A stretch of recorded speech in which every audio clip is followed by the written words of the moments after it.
Welcome, Taurus, to your monthly horoscope for June for the Sun or the Ascendant.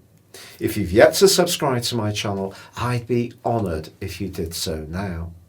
You can connect to me directly at Twitter at HoroscopeAce, or you can subscribe to my monthly free magazine or your daily horoscope direct to your email by clicking the link beneath this video.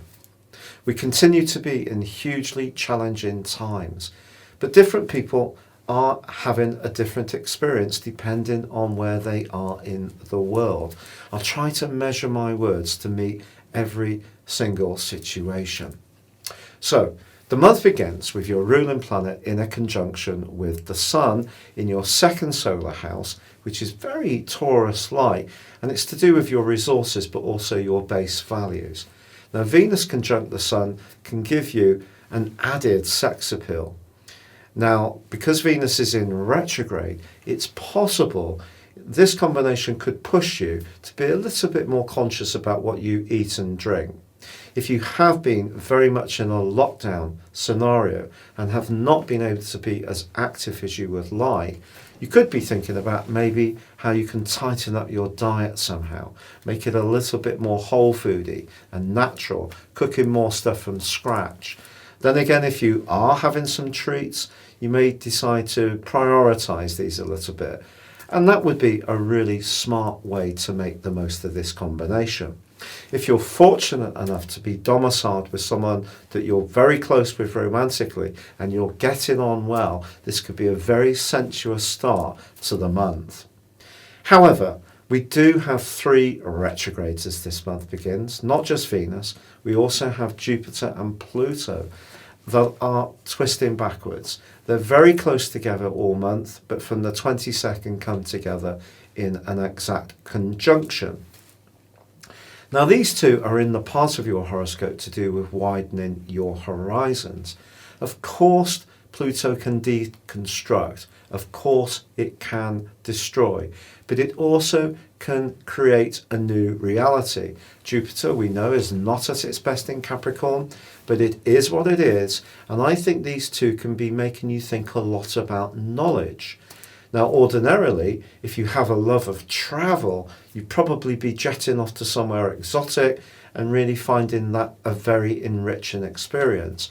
But from the comfort of your home, if you are needing to be more close to it, you can still grow enormously with their help. Now, if this does see you retracing your steps, perhaps thinking about the qualifications you've got for your work, or perhaps it's to do with a personal interest that you haven't quite had the time to grapple with as much as you would like, these two together is a wonderful chance to grow, to blossom in the most wonderful of ways. But generally speaking, I think when it comes to money and commerce, it's not a great look when Jupiter and Pluto are together and in retrograde. So we just have to be realistic about that. So I think marshalling resources is going to be an issue for most people this month, but I think it's something you're going to be particularly conscious of, because Mars, the planet of thrust and desire and individuality, is in a very connected area to other people. So you could be talking to friends or perhaps other business people, if that's what you're interested in, and some kind of collaboration may be muted. Just be aware, however, for the first 18 days of this month, Mars and Neptune are in a conjunction. When this happens, this conjunction, the water of Neptune, and obviously of the sign of Pisces where Mars is, just takes a little bit of the momentum out of Mars.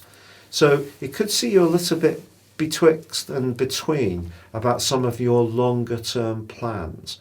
And if someone close to you does come up with a get-rich-quick scheme, I wouldn't be too quick to dive in with them, because the Sun is in a right angle to these two right through to day 18. So despite the fact that Mercury, although it's in shadow, is in a brilliant link with Uranus in your sign for the first 10 days of this month, which could see you very enterprising, having some brilliant ideas, a lot of innovation buzzing around. If you are thinking about doing something with the resources you already have, which is speculative and it's for your future, I would hold off for now. And part of the reason for that is that we have a lunar eclipse on the 5th, which also squares up with Mars and Neptune. So that energy provides a backdrop for the next 6 months, and it's affecting your longer term financial sector, your 8th house. But also from the 18th, Mercury goes into retrograde and will be tracking or retracing its steps through to the 12th of July. When Mercury is in retrograde, we all know that just simple things seem to go wrong, whether it's to do with technology, transport, communications, just very practical things will need greater attention. We can't control it all, but we can be more vigilant and precise around the things we can influence. But also, on the 20th, the Sun does make its way into Cancer, and I think that's going to be very supportive for you. It's going to speed the pace of things up. There is also a solar eclipse on the 21st, but that forges a testing angle with Saturn, the planet of structure, which right through to the end of this month continues in your sector of success.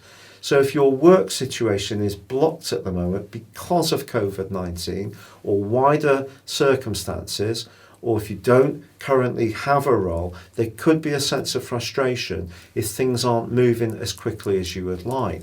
The other thing that can happen with the solar eclipse is that you could have an idea to move things forwards, but someone in a position of influence who's important to the process may be resistant to your idea. So it could be a bank manager. You may have a cracking strand that you want to share with them, but they may just be so very cautious because of what's happened and because of Saturn being in Aquarius. It's very much about the future, and they could be a little bit risk averse.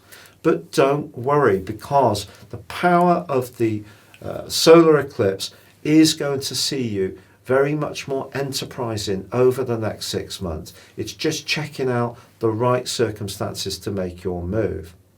Now, I've already told you that Jupiter and Pluto go very closely together from the 22nd.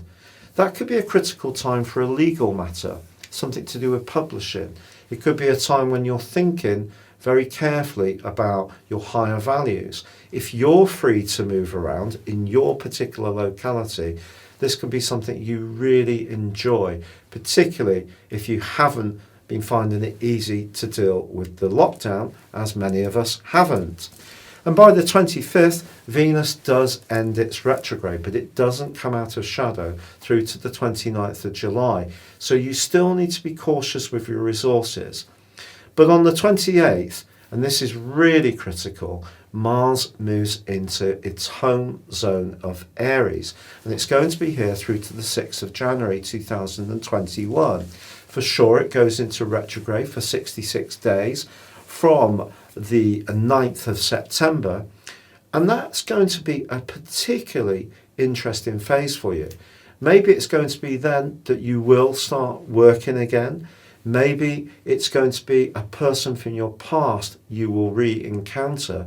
But generally Mars, from the end of this month being in your 12th solar house, could see some past issues that are not resolved come up in your consciousness in a much more potent way.